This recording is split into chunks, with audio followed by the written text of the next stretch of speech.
Emërohet shefi i ri i Komisariatit të Policisë Saranda, ai do të jetë Gazmend Shehu. Gazmend Shehu është prezantuar ditën e sotme përpara efektive të policisë. Në këtë mënyrë është plotësuar vendi vakant i kreut të Komisariatit të qytetit Bregdetar pas 3 vitesh. Kjo pasi ky komisariat kishte 3 vite që nuk kishte një drejtues që pas largimit të ish drejtorit Aranit Arapi. Gazmend Shehu ka një karrierë prej 17 vitesh në radhët e forcave të policisë së shtetit. Ai më parë ka mbajtur detyrën e shefit të Komisariatit të Tepelenës. Pas disa ngjarjeve të ndodhura në Sarandë javët e fundit, ku më e rënda mes tyre vlerësohet vendosja e një sasie eksplozivi në mjetin e një biznesmeni. Puna e drejtuesit të ri të Komisariatit të Sarandës do të jetë garantimi i një sezoni turistik sa më të qetë. Dita botërore e autizmit 2 prilli është caktuar nga Organizata e Kombeve të Bashkuara për rritjen e ndërgjegjësimit të popullatës rreth këtij çrregullimi bioneurologjik të trurit. Si në shumë vende të botës, edhe në Shqipëri kjo ditë ka për qëllim edukimin e njerëzve rreth kësaj sëmundjeje. Prej disa vitesh në Sarandë, Fondacioni Lidia merret me trajtimin e fëmijëve autik. Sipas Ibrahim Bajramit, drejtori ekzekutiv i këtij fondacioni, numri i fëmijëve autik në rajonin Sarandë-Elvin ka ardhur duke u rritur nga viti në vit. Statistikisht, ne në Shqipëri nuk kemi numra mbi të cilët mund të bazohemi. Numra më të saktë që dalin janë numra që dalin nga organizata si puna e me kësaj tonës, që jemi duke u përpjekur të njihemi me këta fëmijë, duke u përpjekur të punojmë me prindrit edhe njohim një pjesë të madhe të tyre.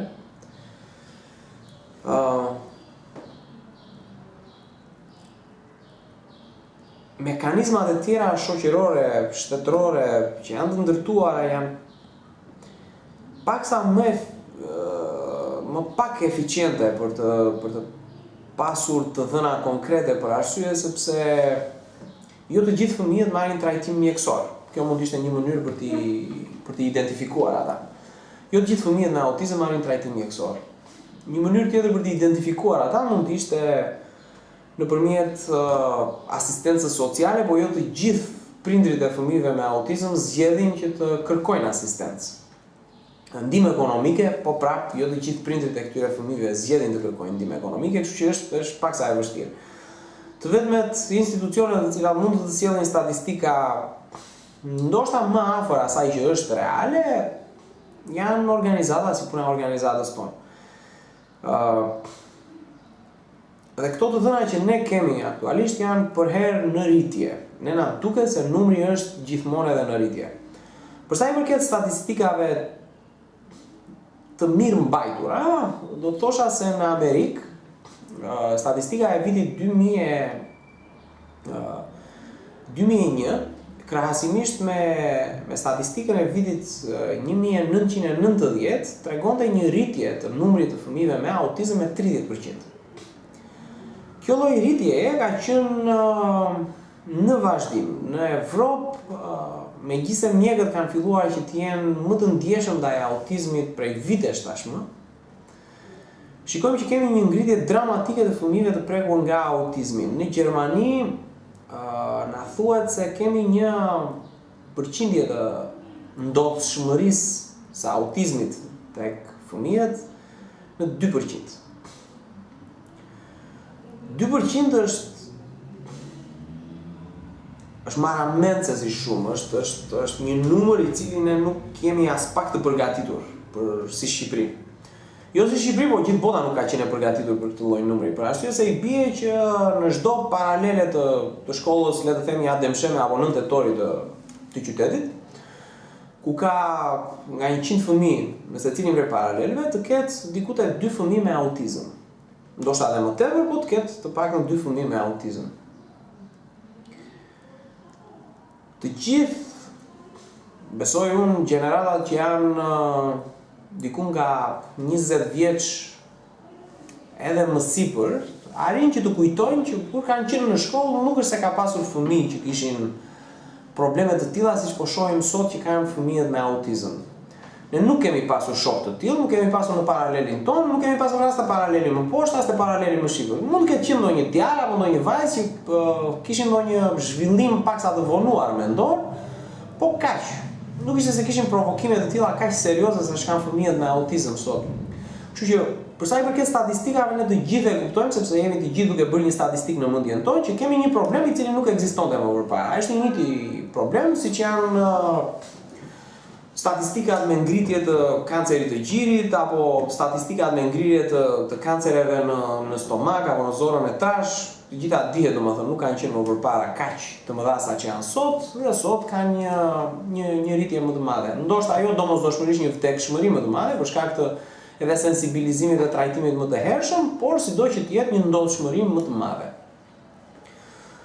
Akuzohen shumë faktorë për këtë çështje, shumë nga ne janë të rezervuar për të thënë se çfarë eksaktësisht e shkakton këtë lloj gjëje. E megjithatë që të gjithë e kuptojmë që ushqimet që ne ham sot nuk janë aq cilësore sa ushqimet që hanim dje. Sa ushqimet që ne u japim fëmijëve sot nuk janë aq bio, ka filluar të jetë fjala në shqip edhe fjala ndërkombëtare që ne përdorim sot, për arsye se më ndodh që kastraveti na rritet në frigorifer megjithëse është i këputur. Edhe na ndodh që sallata po nuk e spërkat e nuk thahet. Na thahet po nuk e spërkat edhe nëse i hodhet 3 pika ujë fillon që të jetë freskët. E shikojmë domaten që një ditë është jeshile dhe kashte dhe nuk hahet, edhe ditën tjetër është e kuqe dhe duket sikur edhe mund të hahet. Kështu që të gjithë i dimë neve këto lloj gjërash. Fatkeqësisht nuk janë për të qeshur, janë realiteti jonë i përditshëm edhe fatkeqësia e fëmijëve tanë me sapo duket, domethënë, edhe ndoshta pikërisht për këto arsye kemi edhe këto numra të mëdhenj në ngritje të autizmit. Një i moshuar i cili pretendon se pensioni që i është lidhur duhet të jetë më i lartë mund të plotësojë një formular të veçantë për të kërkuar rillogaritje. Formulari më poshtëm tërhiqet pranë drejtorive të ISSH-s në çdo qytet dhe plotësohet nga vetë moshuarit. Për të përfituar rritje të pensionit, të moshuarit duhet të dorëzojnë edhe disa dokumenta përkatëse. Qeveria i propozon Kuvendit miratimin e një projekt ligji që lejon krijimin e një strukture të re të kontrollit shtetëror, Inspektoratit Shtetëror të Turizmit. Kjo klauzul bën pjesë në ligjin e ri për turizmin që zëvendëson atë të miratuar në vitin 2007. Ai synon vendosjen e Shqipërisë si një destinacion të preferuar në ofertën mesdhetare të tregjeve ndërkombëtare të turizmit, krijimin e një modeli turizmi vjetor të integruar, aktiv dhe social, zhvillimin e turizmit që do të jetë pjesë e zhvillimit të qëndrueshëm me potencial të madh rritje, që gjeneron zhvillim ekonomik dhe garanton punësim, si dhe formalizimin dhe standardizimin e industrisë të turizmit, veçanërisht atij akomodues. Ministria përgjegjëse për turizmin nga fondi buxhetor i miratuar çdo vit, sipas këtij projekt ligji, do të financojë projekte edukimi, promovimi dhe studime apo modele produktesh turistike në ndihmë të zhvillimit të turizmit, të paraqitura nga persona fizik dhe juridik, vendas dhe të huaj. Ky fond nuk do t'i nënshtrohet legjislacionit të prokurimit publik. Këshilli i Ministrave me propozim të Ministrit përgjegjës për turizmin miraton vënien në dispozicion të pasurive të paluajshme shtetërore për projekte investuese në zonat me përparësi zhvillimin e turizmit. Kohëzgjatja e vënies në dispozicion do të jetë deri në 99 vjet. Vënia në dispozicion e pasurive të paluajshme shtetërore mund të bëhet edhe nëpërmjet kontratës simbolike €1. Projekt ligji parashikon edhe standarde për klasifikimin e subjekteve turistike. Ekipi i Butrintit po jep dorën e fundit përgatitjeve për ndeshjen e së shtunës. Përballë Butrintit do të jetë ekipi i Pogradecit. Nga seancat e fundit stërvitore është lënë të kuptohet se Butrinti duhet ndryshojë skemën nga 4-3-3 në 4-4-2. Duket se kjo e fundit jep më shumë siguri në ekip dhe është më produktive. Sipas Fjerakut Albano Aleksi, ndeshja me ekipin e Pogradecit ka rëndësi për ekipin dhe duhet që kjo ndeshje të fitohet. Besoj se Pogradeci është ekip i fortë, pasi gjithmonë ka hapur probleme, por ne kemi mundur dhe do t'i mundim sërish. Gjatë këtyre 2 javëve ne jemi përkushtuar të rësisht dhe jemi të fokusuar te kjo ndeshje. Në seancat stërvitore ne kemi punuar shumë si nga ana taktike, por edhe nga ana fizike. Duhet thënë se ne nuk duhet të shkëputemi nga ekipet e para, por ne do të japim më të mirën tonë për ta fituar ndeshjen, duke pritur edhe ndonjë hap fals të kundërshtarëve. Besoj se ne kemi forcën e grupit dhe nga ky takim do të dalim me rezultat pozitiv, ka thënë Aleksi. Motej Aleksi fton edhe të gjithë sportdashësit që të jenë prezentë në stadium për të mbështetur ekipin.